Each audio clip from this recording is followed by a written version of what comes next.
Ladies and gentlemen, welcome to the MPE Summer Week. Please join us in welcoming the chairman of the programme for Day 2, Martin Koderich. Yes, thank you, and hello, and welcome to this session on SCA. So as we know, the SCA deadline for regulatory enforcement is rapidly approaching, and in some markets, the ramp-up period has started, so the SCA reality is upon us, finally. So my name is Martin Koderich. I'm a principal at Edgar Dunn and Company consulting firm. I'm your moderator for this session.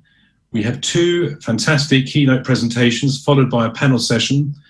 So let's get started. Let's get stuck in with the first presentation from Spencer McLean of eCarta. Spencer, over to you. Thanks, Martin. Hi, everyone. Good afternoon. Thanks for joining the session today. It's hard to believe that the last conference I was at was actually MPE in February, and that was nearly 7 months ago to the date. I look forward to when we're actually able to meet with each other face-to-face again in the future, but at least we're able to share some insights and collaborate virtually. And so thank you, MPE, for putting on this event. Archetypes is very excited to participate and share what we're seeing in the ecosystem. And with that, let's dive into the presentation. So today I'll be talking to you about what's going to happen after PSD2 and who's prepared, who's not prepared. Like what do we predict the world of the post PSD2 SCA era is going to look like? And we're specifically going to focus on a couple studies we've done with both consumers and acquirers over the last 6 or 7 months to understand how people are preparing, what do consumers actually care about, what does the future of 3D Secure look like, how are acquirers differentiating, and how are acquirers not differentiating, and why that might be a mistake. So diving into the slides here, first a little bit about me. My name is Spencer McLean. I'm General Manager of EMEA for Archetypes. I've been with the company for 5.5 years in a variety of roles, but for the last 3 years, I've been leading Archetypes' international expansion into Europe. Archetypes is a global identity verification provider, helping our customers understand the risk behind phone numbers, addresses, emails, and IPs globally. And we work with many merchants and acquirers today to help them build those data elements and the risk assessment behind those data elements into their own risk models, rule sets, etc. But this presentation isn't about me or isn't about Archetypes. It's about PSD2 and SCA and what should we do about it. The deadlines are looming and they're scary, and we can't keep delaying it. The EBA said that's not possible. So first, to dive into that, first, what is the intent of PSD2? And this snippet is from the EBA's opinion on PSD2 SCA. And the highlighted section essentially says that PSD2 is about enabling trust. It makes consumers more confident when buying online. And I think that, when you look at the acquiring and the merchant side of PSD2, we need to keep that in mind, that it's about trust. It's not about friction. It's not about reducing fraud. It's about, enabling consumers' trust in the ecosystem. And this forms in many ways, and I'll be covering that throughout the presentation. And so really, when it comes to trust, there's 3 major forces in play here. So one is fraud, another is friction, and a third is false declines. So one, if there's fraud, you end up trusting a merchant less if you're a consumer, right? If there's fraud on my credit card and I see a chargeback, I have to call my bank, I'm going to trust that merchant less. If there's friction and I have to jump through many hoops to buy something online, that friction makes me feel like you don't trust me as a consumer, and that in line makes me trust you less. False declines, on the other hand, are perhaps the worst culprit. And it's something that a lot of people don't think about very much is, hey, we're declining some percentage of our customers, like we assume that all of those customers are bad. That's not the case. Either a merchant declining a good customer because it's, you suspect that it's fraud, or a issuer declining good customers. And so one of the stats that I won't be touching on heavily in this presentation, but the one that I think is interesting, is the stat that only 86% of card not present transactions are authorized globally. And for us, we kind of view that as the final frontier. How do we increase that 86% to 87% or 88%? And what does that mean for the ecosystem? Well, in the lines of trust, it means that you're declining your good customers. Our research says that over 30% of customers that are declined end up churning and going somewhere else to buy your goods and services. And so merchants suffer a lot by declining good customers. And that's one component of trust that we encourage you to keep in mind when you're developing a fraud prevention strategy overall, is making sure that you're able to track those false positives and understand who your good customers and who your bad customers. So earlier this year, we've done a few surveys. And so one survey we're going to touch on first is a survey we did with consumers through a firm called Vance and Bourne. And this slide isn't going to be too complicated, like too surprising to anyone in the audience. Does trust matter in online transactions? And overwhelmingly, yes. 98% of consumers that answered the survey, 7,000 consumers across the US and Europe, most of them in Europe, about maybe 30% in the US, 70% in Europe. 90% of consumers say that trust is important. And if a consumer encounters fraud or is falsely declined, there's a lot of negative impacts to that. And so this slide shows what is that impact of fraud on consumer behavior. And so through this, you start seeing what that impact is and what type of behaviors the consumers take. And so if they encounter fraud in an online platform, how do they feel? They are more likely to trust you less. So these first four buckets, show, yeah, they're going to trust you less. They might stop using the product and platform, start using someone else, or tell others that, hey, this merchant, I had a chargeback. And then thus the trust is degraded across multiple consumers, even if you just had one decline. But this little dotted red line here shows that, these top four feedback loops, like you don't even know about as a merchant. And the bottom two, the complaining directly and the posting negative feedback, yeah, that's not ideal, but at least in those instances, you know what's going on. You have some level of feedback loop, and you can, use that to optimize your processes and whatnot. And so again, trust is of paramount importance. But with trust comes a balancing of friction. And so in this survey, we try to get an understanding of, okay, well, yeah, you care about trust, sure, but how important is, a strong user experience, a fast, frictionless experience? And 92% of consumers agree that they want a fast, frictionless experience, but they also want it to be trustworthy and secure. And the thing is like, yeah, it sounds easy at a high level, but typically to reduce fraud on your platform and maintain a high level of trust, you have to implement some level of friction. And that's what SCA really is, at least in the early forms, 3DS2 is going to be high friction. It's not going to be the friction-free user experience that's going to eliminate fraud in Europe. That's not going to be the way it works. Maybe we'll get there someday, but when you look into Q1, Q2 next year, you're going to be using SCA, and it's going to be applying a lot of friction to your consumers. And so as a merchant or as an acquirer, you should be thinking about, how do we reduce this friction while maintaining a high level of trust? And a lot of that has to do with maximizing SCA exemptions, maintaining a low fraud rate at the acquirer level. And so we're going to talk about a lot of that today. To do a little bit more of a deep dive into false declines, just to drive home how big of a problem this is, we're going to look at, okay, well, what's the cost of fraud on the left here? And then what's the revenue that's lost to false declines? And so the cost of fraud, this is from the Nielsen report from last year, is about 28 billion globally.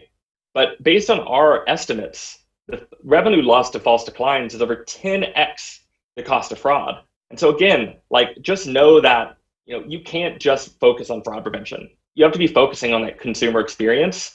And the harsh reality of PSD2 SCA is that it's going to result in lower trust because there's going to be stricter fraud thresholds for exemptions in the fraud bucket. You as an acquirer, you need to maintain a 1 basis point fraud rate across your entire network of merchants if you want to offer an exemption between 250 and 500 euros. As an aside, I feel that that's really unrealistic. Most acquirers that we talk to are really shooting for that 100 euro to 250 euro sweet spot, where your fraud rate across your network has to be below 6 basis points, for example. In the friction bucket, there's going to be more steps for consumers to make a payment. 3D Secure 2 today takes about 35 seconds to complete. So again, it's not going to be this frictionless user experience that everyone thinks it's going to be. It's not going to be the silver bullet to eliminate fraud and keep the trust up across the ecosystem. It is high friction, and it should be avoided at all costs, at least early on, once these enforcement dates go live at the end of the year. And then with the false declines, those stricter fraud thresholds will again result in you declining more good customers. And all of this comes with a higher cost, right? You have to factor in, how do you manage exemptions? Do you rely on your acquirer to do that if you're a merchant? Or if you're a merchant, do you do that internally? You might have to pay more to run things through authentication. And then, of course, there's the opportunity cost of, I'm going to spend time, developing my PSD2 strategy, my exemption strategy, my SCA strategy, when you could be doing countless other things. I spoke to a merchant that was ready for the previous deadline, and they were kicking themselves for getting ready too soon. Now, that being said, the time to get ready is, 6 months ago. The second best time to get ready is now. So if you're not already thinking about this, the biggest takeaway you can take from my session is you should start thinking about it immediately and get ready for these deadlines that are going live at the end of the year. So switching gears here a little bit. So we're going to switch to a Neller survey we did earlier this year. We did a survey with a consulting company called Granat, which some of you may know, where we interviewed 36 leading acquirers and PSPs across Europe. And the graph on the left shows the size of the PSPs that we interviewed. And so you can see there's a good mix of small, medium, and large PSPs. And then on the right shows a map of where these PSPs were located. And so this survey got a really good representation of acquiring across all of Europe, right? It's not centralized on any one geography. It's not centralized on just large PSPs. It was across the large bucket. And what we found is that, these PSPs were thinking a lot about PSD2, as you might expect. And most of them considered SCA to be a strategic tool in their portfolio. 80% or more of them considered it to be strategic. And you see here on the right, this is a format that will repeat itself on a few slides. These are a couple quotes from the survey. And so the first one is about execution, right? If you implement SCA along with exemption logic and you have a low fraud rate, it will give you advantages over the competition. And the second quote is about things that make it hard to execute, right? Client communication, client education, thought leadership, being compliant with the regulation in general, thinking about the competitive nature and how do you position that from a product marketing standpoint. And so it's all well and good to think that SCA is strategic, but it's a lot harder to execute on that. This next slide, we'll do a little bit of a deeper dive into the results of the survey. And so we took all of these questions we asked these PSPs, and we created these 4 archetypes. And so the x-axis at the bottom is how much the company is investing in a differentiated SCA strategy, either from a limited investment on the left to a differentiated investment on the right.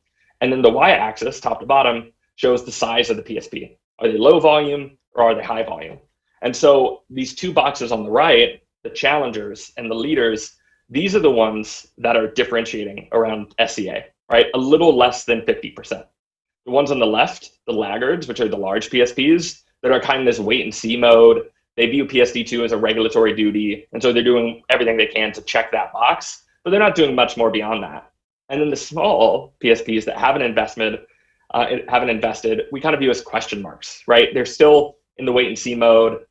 They may not have the resources to invest. They may be a niche player in the market. But really what we're advocating for is, if you're investing, all of these PSPs, they care about SCA. They want to invest. They view it as strategic, but only half of them, when we did this survey earlier this year, were investing actively. And we feel that the PSPs on the right are the ones that will gain market share ultimately when it's said and done. They're the ones that are working with their merchants and helping them understand the regulations and holding their hands and guiding them to the finish line, especially small to medium merchants that don't have the technical expertise or the regulatory expertise to really know what they should be doing.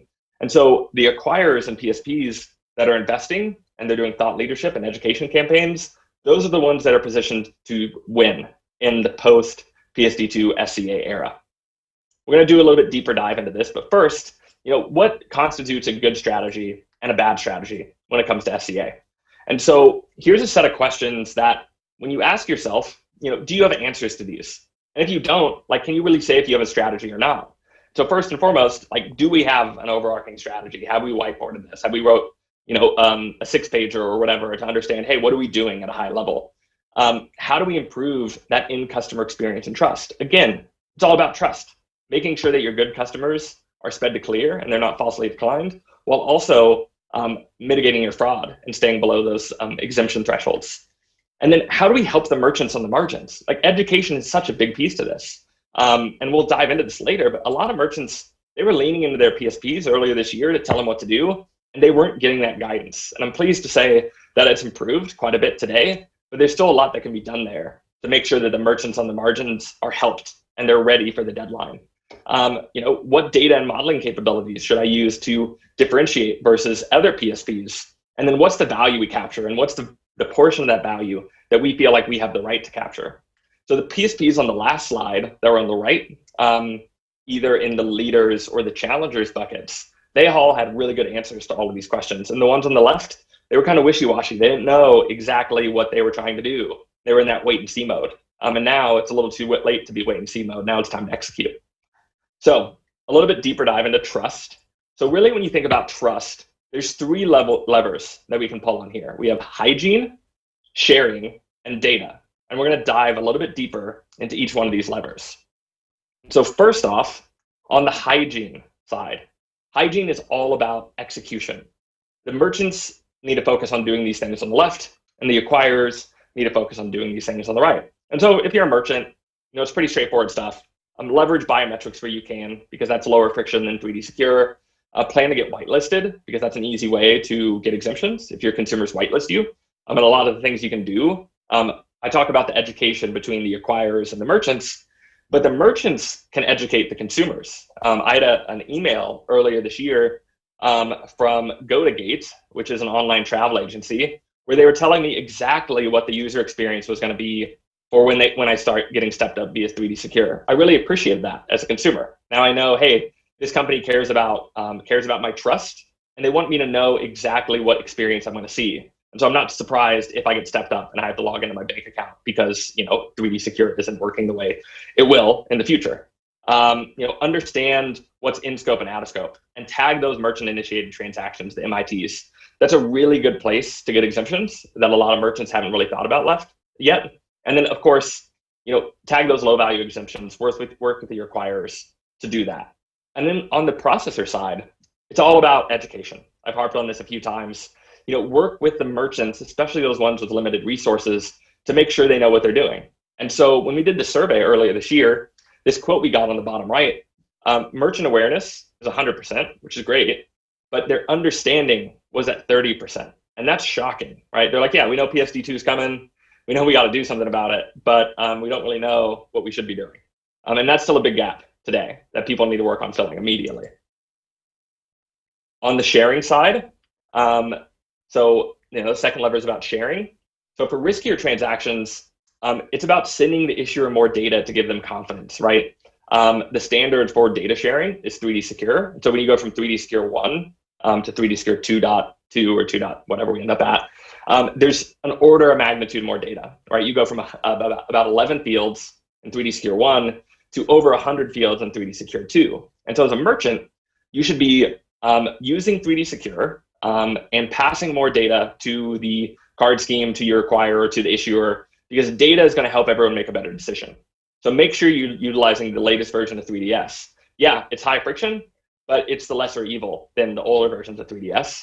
And then know your processor's capabilities. And then on the processor side, get to 3D Secure 2 if you're not there already. Fortunately, 9 out of 10 PSPs that we spoke to are ready with the most recent version of 3D Secure. And then support merchants as they go to upgrade. And just advancing the slide here. Okay, a little bit more on sharing. So again, on the merchant side, understand how the issuers are going to react. I put in here that, hey, you should consider reaching out to issuers. And that's something that some very large merchants have done successfully. But if you're a small and medium merchant, having an issuer outreach program isn't going to be very successful, right? Like, there's so many issuers that you're trying to work with. Like the best bang for your buck, honestly, is to understand how issuers are going to react, right? Look at the bin number, understand what issuers are doing, like which ones are stepping up, which ones are not, which ones are ready for the newest version of 3D Secure, et cetera, et cetera. But start investing in that data strategy to know what issuers are going to do, and then work with payment service providers that are going to help you maximize your conversions, right? Like as a merchant, you don't need to be tied to one acquirer. You can use a bunch of different acquirers that have different payment methods that you want to offer, that have different authorization rates for different markets. And so think about, using a strategy that leverages multiple PSPs in different scenarios. And then the large merchants, as I said, they're even more equipped to smart route transactions across multiple acquirers. And gateways will also help you do that. And then on the PSP side, again, the PSPs are sitting in a unique position that they can develop an even stronger understanding of the issuers and share that information with the merchants that they do business in. And some of the PSPs that we talk to are actually thinking about offering a full liability shift where, hey, even if the issuer doesn't accept liability, the acquirer might accept liability, which is a very interesting differentiator. We're not seeing that a lot in the ecosystem, to be clear, but a lot of them are thinking about that. And so again, going back to that differentiation that a lot of PSPs are driving home, some PSPs are thinking about this in a very different way than we have in the past, which is really exciting to see. And then finally, for the last bucket, so on the data side, it's about optimizing your fraud rates, right? So you think about the thresholds. I mentioned earlier that €250 to €500 threshold requires a 1 basis point fraud rate at the acquirer level. That might not be realistic, depending on what the acquirer does. Like getting there would require so many false positives, in our opinion, at Arcata. And so, really strive for that €250 threshold for the low value, the low risk fraud exemptions, and try to shoot for that. So if you're a merchant, optimize your own fraud rates because that makes you more attractive to the acquirers because the acquirers can keep their book of business below a certain threshold. Allow time to iterate, right? When you make a big change, you got to let that run for 4, 6, 12 weeks, whatever, to make sure that you have good data to see if that change is going well. I know a lot of merchants are doing a lot of A/B testing where they run some of their traffic through one workflow, some of their traffic through another workflow to see what's working best. And so there's a lot of interesting things you can do, but you really got to invest in a data strategy to understand if what you're doing is going in the right direction. And then utilize that data, both your internal data and external data where appropriate, and machine learning where you can, to get your fraud rates below certain thresholds, right? Like there's so much data available in the ecosystem today that you can make really accurate decisions if you invest in understanding what that data means. 75% of the PSPs processing over €1 billion a year are already investing in AI-based fraud screening. And so your PSP likely has the ability to help you build a risk model and understand this data, but it's going to require you as a merchant to pass that data to them, right? GDPR came out a couple years ago, 2.5 years ago, and it really caused merchants to close up a little bit and share data less. And now with PSD2, it's encouraging more data sharing. I know Privacy Shield just got shot down about a month ago, and that does, signal some challenges when it comes to privacy, but there's still compliant ways to share data with third parties, your acquirer, Arcata, if you work with us, to be able to get more insights and make better decisions. And so share data with acquirers so they're able to make better decisions on your behalf and ultimately make a recommendation to the issuers that down the road should result in increased authorization rates. And then a little bit more on that. For us, like transaction risk analysis, or TRA, is an amazing part of PSD2. Basically, TRA allows you as an acquirer, or you as a merchant, if the acquirer delegates that responsibility to you, to make an overall risk assessment. Hey, do I think this transaction is good or bad? And you pass that recommendation to the issuer. 1, to get exemptions. Yes, that's what it's for. But 2, over time, if the ecosystem treats this properly, the TRA models should result in increased authorization rates down the road. It'll take issuers a little bit of time to pick that up, but ultimately what you're saying is, hey, I think this is a good customer and you should accept them. You should authorize this transaction. Or, hey, I think this is a fraudulent customer. Let's step them up. Let's run them through 3D Secure. And so the PSPs that are really investing in TRA models are the ones that are going to, win market share in this post PSD2 SCA era. And so we advocate for PSPs to really treat this seriously, and merchants to work with the PSPs to make sure these TRA models are appropriate. Work with third-party data when you need to understand, hey, is this consumer who they say they are? Is this transaction good or bad?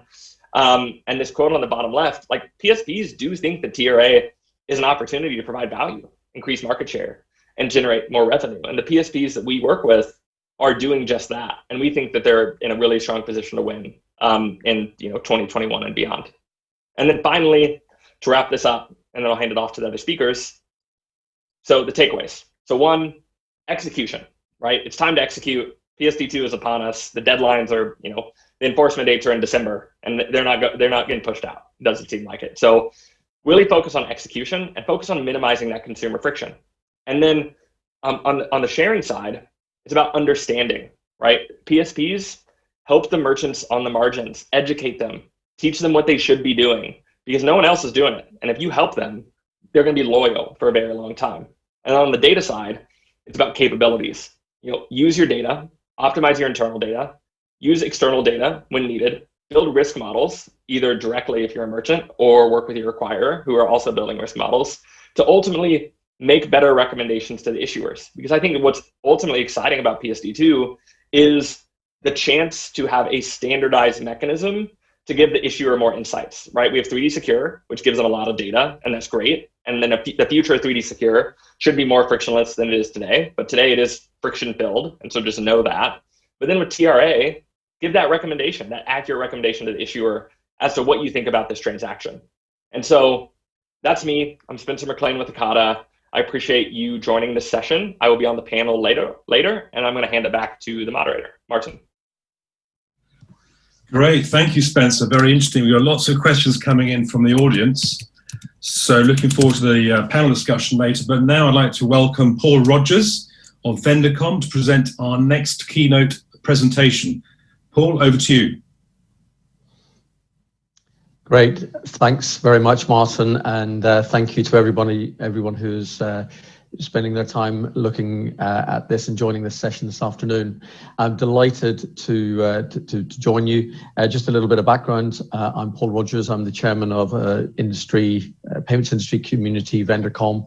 I'm also, I sit on the UK Payment Systems Regulators panel, and for about the last year, I've been part of the UK Strong Customer Authentication Program Management Office steering group, and I've just recently been asked to chair the merchant and payment gateway engagement and readiness task forces. So I'm really in the thick of it, and I have been focused right on SCA since August 2016, since the EBA first put their initial consultation out on this subject. Now, just 18 months ago, we were looking at what appeared to be a fairly straightforward 21-page document, and everyone was heading towards a deadline of the 14th of September 2019. Now, in reality, that is 360 days ago. And I know many of you have been following my SCA Day tag on LinkedIn, where this time last year I was in the final stages of a 100-day countdown. But we're 360 days on from that. And I think it is worth just having a little bit of perspective in terms of where we've come from and where we're going to go to. So it's actually nearly 1,500 days since that early EBA consultation. It's over 900 days, nearly 1,000 days since SCA was put in law in March 2018. Now, the really critical thing is here, in my mind on this slide, is that we have only got 114 days to go to the current EBA SCA cliff edge of 31st of December 2020.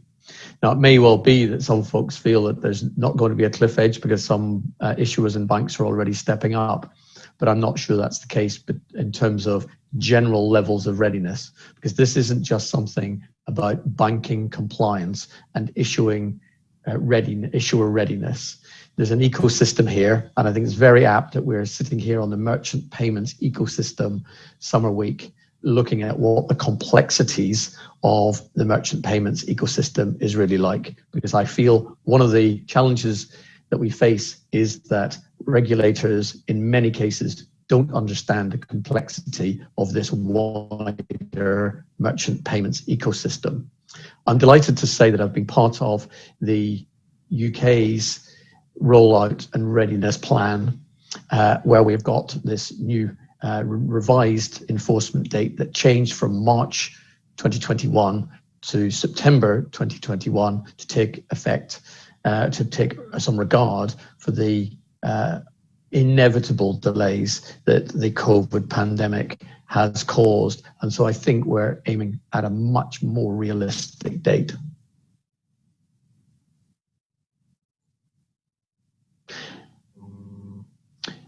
And so being part of that program where we've a really extensive implementation plan. Now, I know there's a lot of detail and these slides can be made available to you, but I think we're in a market leading implementation plan here, and I defy any other national competent authority to demonstrate that they're putting as much rigor behind the readiness plan as the UK market is.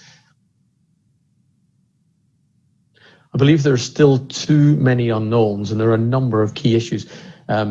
Spencer's already touched on some, so I'm not going to go into these in detail. Obviously, Spencer's talked about some of the exemptions, and I think they're really important to focus on, but also we need to get the message is that they're not a panacea, because what will happen with one issuer may be different from another. So a merchant needs to be ready for the most onerous and the most rigorous execution plan and implementation plan. One of my key areas is SMS, one-time passcodes, because I still believe they are insecure and they are exclusionary. Even where I live, just 50 miles from London, we do not have reliable SMS mobile network coverage. And that's going to disadvantage and exclude significant members of the population. And I'm not exempt from that. I'm not in an isolated position there. I think there are many right across Europe that are going to be in a similar position. I think we need to take a really good hard look at behavioral biometrics and understand what the true implications for those really are. I think I'd go back to saying we really need to engage in a greater way and collaborate more, and we need to be very aware of unintended consequences. Now, actually, in the past, we were very familiar with the concept, and it's the distant past. So maybe some of you out there won't remember. It's only old grey-haired, bald-headed people like me that might remember some of it. But we used to be familiar, those of us who weren't able to get online, we'd have to go to an internet cafe. Now, I think even though we can get online these days, we can browse as much as we like, I don't think it's too extreme to say that in future, we may actually be heading for a new business opportunity where, because of the exclusionary nature and the lack of mobile phone coverage around most of Europe, that we could see SCA SMS cafes needing to be raised. Now, that might be an extreme view, and it won't be necessary for everyone. But I think if we allow banks to continue with this fixation on SMS as the only way of conveying one-time passcode, or certainly the main way, then we need to recognize that some valuable customers might have a really horrible user experience. Now, my view is that the delay did give us, maybe we don't have much time left, but it did give us time for a rethink. I'm not sure it's actually too late to align the compliance deadline. I know the EBA, the European Commission, have said that they're not minded to do that. And their letter from, I think it was June or July this year, made that very clear.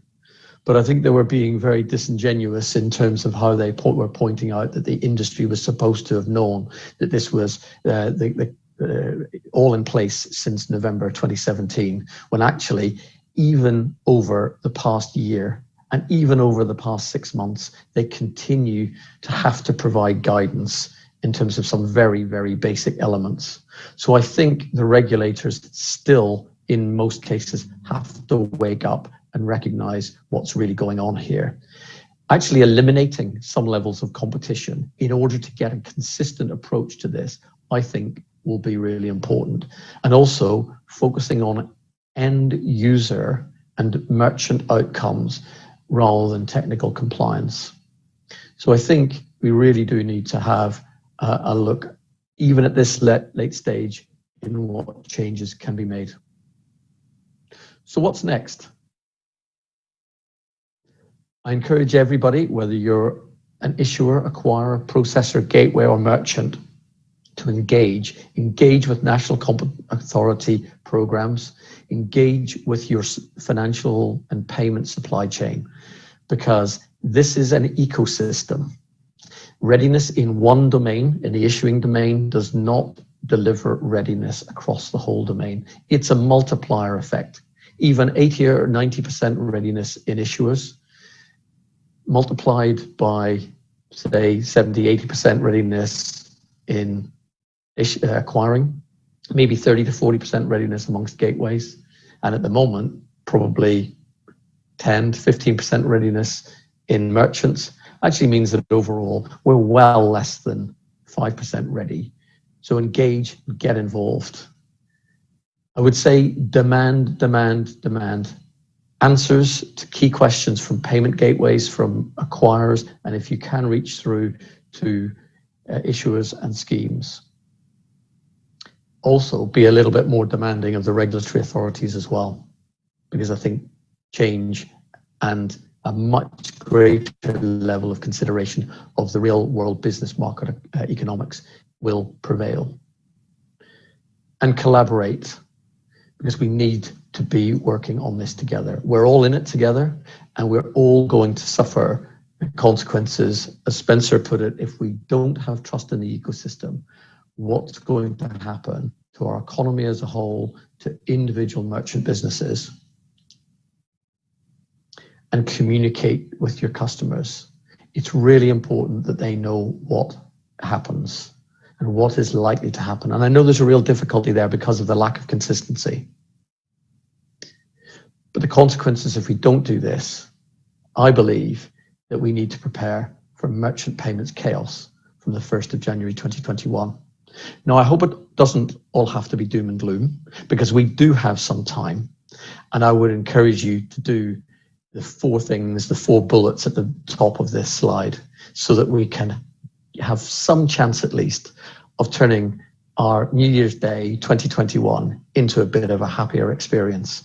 But that's all I want to say now, and I'm sure we'll cover a lot more of it in the panel. So back over to you again, Martin. Thanks very much. Thank you, Paul. Very interesting. And so, yeah, let's get started with a panel discussion, for which we've actually got a couple of additional joiners. We have Will Snell from Google and Elena from Wargaming. Let's do a quick intro to the new panelists, and then we'll dive into the questions. So let's start with Will and Elena. Over to you.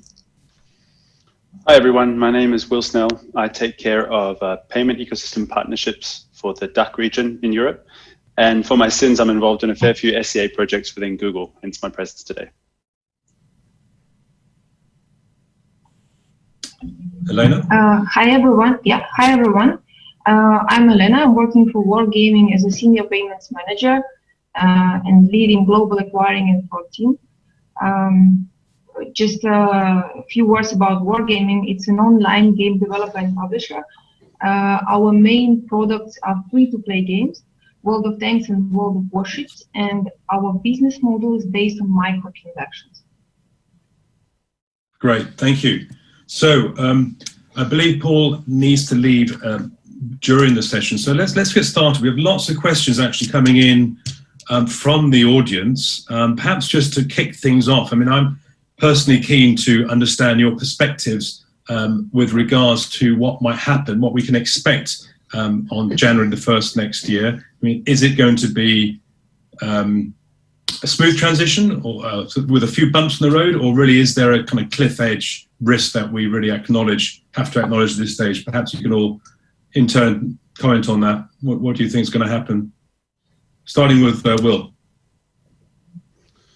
I think it's going to be mixed. I mean, what we're hearing from the industry and from the payment ecosystem itself is that some issuers and some merchants have different levels of readiness.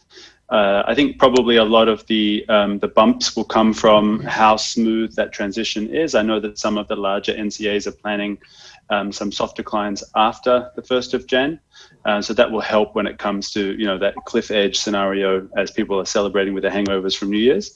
But it will be mixed. And I think the key is obviously what the other folks in the call have already said is being prepared in advance, having the discussion with the ecosystem and engaging. Brilliant. Elena, what about you? What do you think is going to happen? And also, perhaps you can comment on what the merchants' sort of key concerns are right now heading towards that deadline. Yeah, so the main concern is obviously conversion decrease. which we definitely expect since the beginning for sure. We have a good hope that it will change with the time once the people get used to the new reality, new experience, and it will get back to normal. But we don't know for sure how much time it may take. We don't know how it may impact the preferences in payment options. But from the beginning, we definitely expect the conversion to be decreased. And yeah, that's our main concern actually. And you think that's just the reality of the situation right now? Spencer, how do you view the beginning of this first phase from January onwards? How do you think it will pan out?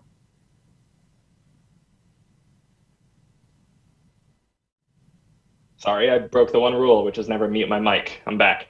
Yeah, I think the cliff edge is definitely real. I think the conversion rates will go down significantly. I think authorization rates will go down considerably. I think businesses would be smart to forecast some of that in and be pretty conservative in what you think your actual metrics are going to be, just so you're not surprised when you have to report up to your leadership team saying, "Oh yeah, revenue's down," but you should at least know that that's coming. I think the industry will react very quickly though, and make improvements. But the first couple months, it's going to be kind of rough. Mm-hmm. Mm-hmm. Paul, do you have a view on that? I mean, you're sort of characterizing January possibly as a payment chaos. Will it vary perhaps in some markets, or? Yeah, I think it will. It will vary a little bit, and I think it's the markets that are more ready and that are bringing all the key stakeholders together that will really help. But I think we do need to get ready for chaos. I've pulled back a little bit from my kind of £45 billion hit to the UK economy and 160 billion hit to the European economy, because I don't think it'll be quite as dramatic as that, given that some changes are already happening. And obviously we've had the 1 year or 15-month extension in Europe, and I think that will have helped some folks be prepared. But I think the real interesting area for consumers is not actually so much about the impact on the merchant. It's the impact on the issuer. I think there'll be a very rapid message around the consumer world as to which issuers are responding best to this and which have got the most friction-free approach. And I think we'll see a massive churn in debit and credit card use, and individual banks will lose out because of their lack of investment at this time. Mm. No, I understand. I mean, I think the issuer strategy and understanding and developing that intelligence is key going forward. I think for acquirers and PSPs, I think, Spencer, you mentioned it in your presentation, that issuer intelligence, knowing how they might, the propensity to step up to a transaction and etc. will vary between issuers, and that will be key to understand. What do you think, though, is the kind of level of ecosystem readiness at this stage? And is this cliff edge risk that we're describing, is that an issue around readiness of the ecosystem, or is it the consumer adaptation to kind of a new environment? Where do you think? Who wants to take this question? I'm happy to dive in on that. Sorry, Elena, go ahead. Go ahead. Yeah, we can actually everybody say about it. So my understanding is that actually in this case the whole ecosystem, as Paul correctly mentioned, should collaborate. And this year, actually, we see more effect of the whole ecosystem working together, actually, in comparison with the last year, when last year there was a huge inconsistency between the issuers on all European markets. There was lack of information among the merchants, huge lack of information, non-readiness of PSP. So this year, I think that there is a progress. We see a big increase in issuers accepting 3DS transactions already. So all it goes together, but again, consumers shall be aware about the changes, and as merchants need to inform their customers about it. This is what we did actually, and what we are gonna do again from wargaming side. We're going to inform our users again about changes in simpler words. This is the same what should be done from issuer side, because they have direct contact with the customers. Mm-hmm. Great, thank you. Quick question, a couple of questions for Paul, actually. So a question coming in from the audience, whether or not, would it not be a better idea to have a central regulatory authority signing off SCA compliance rather than having this sort of fragmented landscape that we currently have? And then also, secondly, how do you see the picture with regards to Brexit and the impact of Brexit on SCA? Well, let's just deal with that fragmented thing. It's one of the areas that I've been just going on about for the last 2 years. I think the EBA opened Pandora's box, particularly in their June, the June opinion that they gave last year, where frankly set loose a whole series of national competent authorities with almost no coordination in the process at all. That's then been cascaded down into national banking and issuing organizations to pretty much come up with things their own way. I think, as I said at many events last year, the success or failure for this lies within the hands of regulators to actually run the foundational aspects of it, eliminate competition, to say there needs to be a standardized approach to the foundational area, and only at that point can organizations add all the bells and whistles and competitive nuances. It's almost been turned into a competitive thing, and I think that's going to be very, very difficult. And it means that in many ways, merchants still remain as they're almost as passengers in this process, because they can only communicate the most generic information to the consumer customers in terms of what the experience will be, because the experience will be driven on a national basis and on a bank by bank basis. So we're not going to see success, and we will be in a very similar position even this time next year, until the regulator realizes what they have unleashed, because they couldn't have unleashed a scarier monster than they have. Now, going back to the Brexit perspective on things, then I think actually it does give the UK a really radical approach here. We've put the regulatory technical standards into UK legislation. So from that perspective, we have to go ahead and comply. But it is not beyond the possibility of UK regulators saying this is a crazy piece of legislation, albeit very necessary to maintain trust and improve fraud and so on. But the mechanism by which it's being delivered is folly. So we could sensibly put some legislative change in place. Now, the timetable and so on, I think that's quite unrealistic and it's quite unlikely, but I'm still not losing hope. And I think with the extended deadline that we have in the UK, we've now got a year to consider what that might actually mean before the cliff edge hits. And in many ways, the sensible plan that the FCA, UK Finance and the UK ecosystem is putting in place with a really measured ramp up from May, hopefully will avoid most of the problems that we're about to sleepwalk into in the European environment. So Brexit could offer an advantage, but I think it's a little bit of a long shot. Interesting perspective, thank you. Okay, so I'm here, and I believe you need to go now, Paul. Thank you so much. Sorry that I have to leave. Sorry, everyone. I've got another SCA session that I'm speaking to a bunch of merchants. So delighted to be with you. Good luck with the rest of the conversation.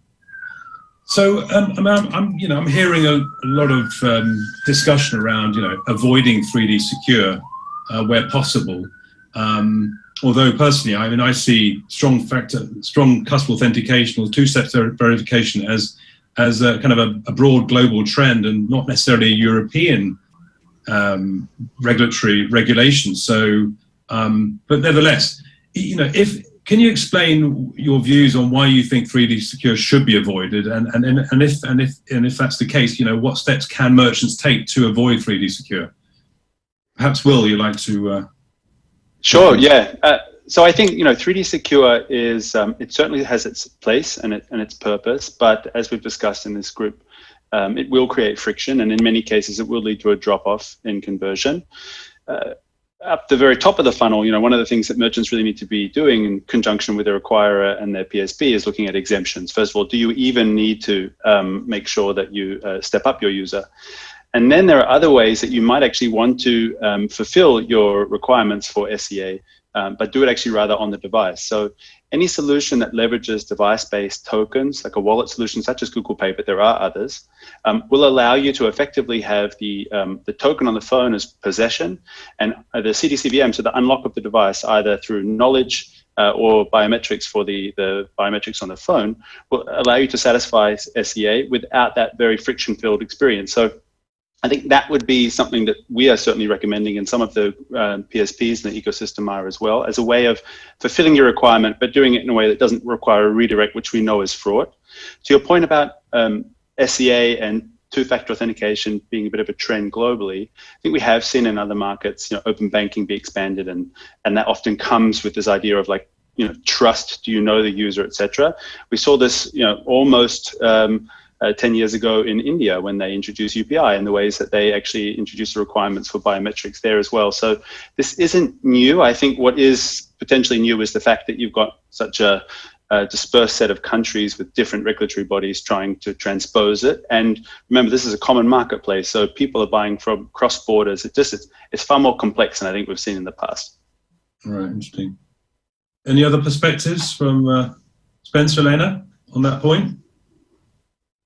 Yeah, go ahead.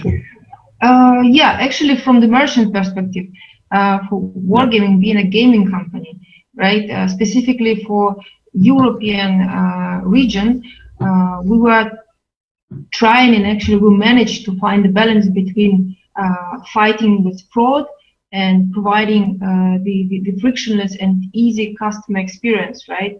Now, our goal is to keep this balance with the minimum friction possible. That's why using 3DS for us is no go in European countries for sure. So we are not using it at the moment unless it's required, like for example Maestro cases, right? With 3DS2, we are obliged to implement it, to use it. So it will definitely bring us to all our customers some friction. And it will definitely impact our revenue, our transactions. So our goal is to minimize, as you said, is to minimize the usage of 3DS, which is actually possible with the frictionless flow or with the exemptions. But again, here the question goes back to the question of readiness of all the parties of the ecosystem, right? So we do want to limit the friction. However, it does not depend on us purely. There should be consistency between all the parties, I would say like that. Yeah, interesting. Yeah, thank you. And Spencer, let's explore this, around TRA, transaction risk analysis. So much hope is pinned on that exemption. And I think in your presentation, you mentioned how potentially this could be applied by an acquirer on behalf of a merchant. I mean, how do you think issuers will react to that tactic or that strategy? Yeah, it'll take a while for the issuers to treat it more than a regulatory checkbox, to be sure. TRA is required to get some of those low risk exemptions. And so the transaction risk analysis has to be done by the acquirers. It's the acquirer's regulatory duty to do that. And that has to be passed down to the issuer. The issuer also do their own transaction risk analysis, and if the issuer and the acquirer agree that yes, this is a low risk transaction, then an exemption will be granted. But over time, what we'll see is the innovative issuers, and this will happen faster than people think, but the innovative issuers will start looking at that TRA from the acquirer as a risk signal in and of itself. And they'll start seeing that, hey, I can authorize more transactions by looking at this signal, building it into my own models. And that's really where I think the ecosystem has a big potential to gain. Because again, there hasn't been a really consistent mechanism to share data between the merchants and the issuers. The rails, authorization rails were built for card present transactions, not card not present. And so such little data is passed down. And so I think that, TRA, beyond just helping merchants get exemptions, which is certainly valuable in the short term, in the long term, these issuers, at least the good ones, will embrace that and will use that as a mechanism to increase authorization rates, because ultimately everyone in the ecosystem wants to authorize more consumers. It's just it all comes at a cost if you let fraud into the ecosystem. So I think that it's a big opportunity if used well, if everyone invests in it and treats it seriously, but it will take some time for the issuers to get their heads around it. So a question from the audience here, I think going back to your point, Spencer, just staying with you briefly here about building trust, and a question here sort of suggesting or asking for confirmation whether or not 3D Secure, EMV 3D Secure will in fact reduce declines and increase trust as a result at merchants' websites. Can you just comment on that? Yeah, I mean, that's true. In theory, 3D Secure should increase trust, but it's not just about the, preventing fraud. The other piece is the conversion. Like, the user experience is so bad for 3D Secure today that users won't go through that. I remember the first time I got stepped up with 3D Secure, I thought it was a phishing attempt. Little pop-up with my bank account logo on it, and I just backed out of the transaction immediately. And a lot of consumers will feel the same way. Now, I commented on the education piece, that merchants can educate their consumers, which will help a little bit, but how many consumers are going to actually look at that email to say, okay, and then absorb it and know what that means? One of the other panelists mentioned that you kind of have to keep that at a high level. You can't go too in the weeds when you're educating these consumers. And so it's about the user experience of 3D Secure and that conversion piece, because conversion's another metric to, the fraud piece, the authorization rate piece, and you got to factor all of it in, but the user experience is really poor ultimately. And in your surveys you've been conducting, have you got any latest metrics on potential or expectations around cart abandonment in this new era? And I think, we could all take it in turns to, you have a view on this topic. Yeah, we don't have metrics around that, but what I can say is that we are doing a refresh of the acquirer survey, and we're also trying to do an issuer survey, because I think the big question that a lot of people have is, how are issuers going to react to 3DS, to PSD2, to SCA? And we're trying to get the answer to that, but maybe some of the other panelists have more insights into what they expect from a cart abandonment standpoint. Yeah, Elena, from a merchant's perspective, what are you currently kind of planning in terms of abandonments? Well, actually, we do already have some traffic going through 3DS2. So right. We were actually ready with 3DS2 since last year.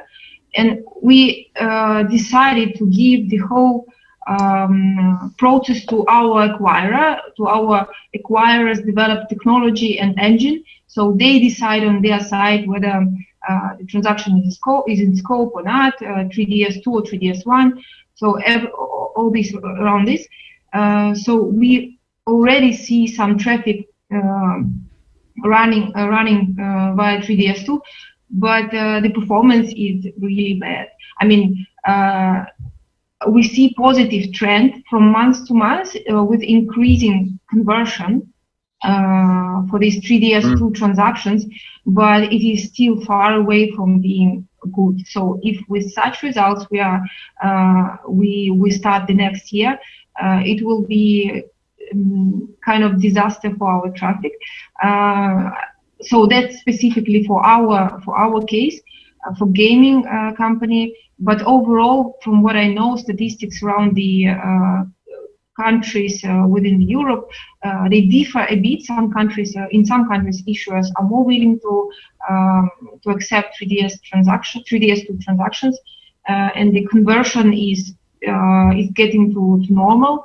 But in some countries, it is so bad that there should be done something to increase it. I mean, what do you think is particularly challenging? What's particularly challenging for the gaming sector in this? Well, it's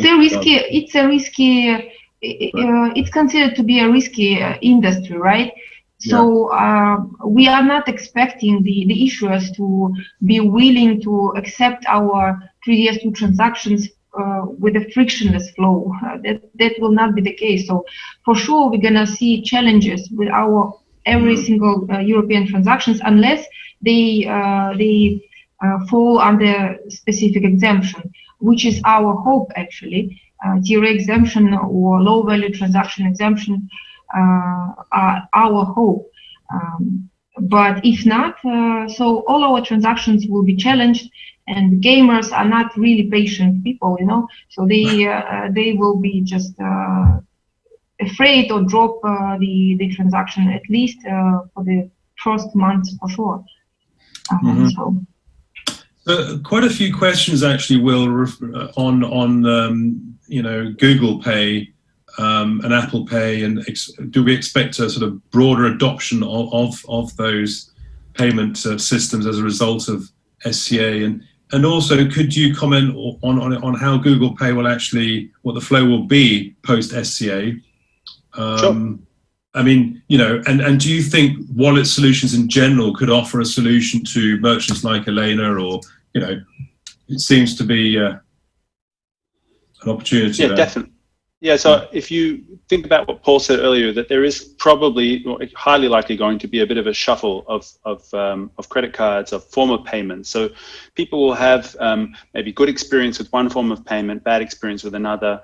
And what I think we'll see happening very quickly after the SCA deadline is that the users will have registered which one of their issued cards and which one of their wallet solutions and which one of their devices offers the best experience for them.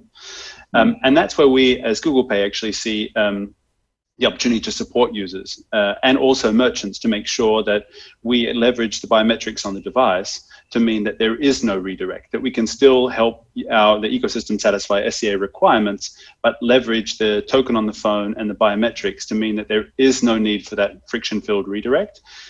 I think it is going in that direction. You know, we do see a lot of identification happening now on device. And so this is a trend that will keep on going, but surely we will see that users will very quickly increase transactions in their form of payments that provide them with a better experience.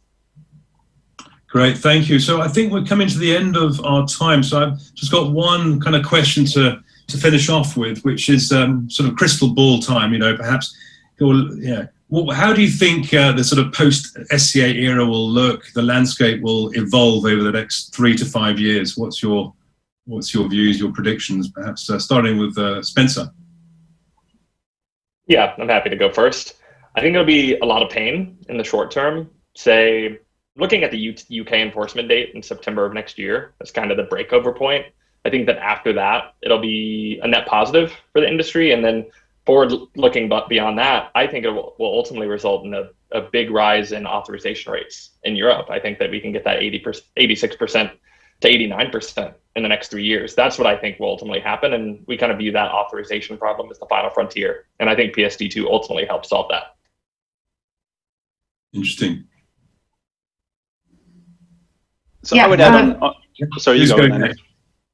Thank you. So yeah, I agree totally with Spencer that on the long term, it will be a good tool to fight fraud and to increase acceptance rates. But on the short term, it will be something we're gonna fight with and struggle. But in the long term, it's a really good tool. I hope everything will be fine with that in future. And yeah, we're really looking forward to a full adaptation actually by all the parties of the ecosystem and consumers. Thank you. Yeah.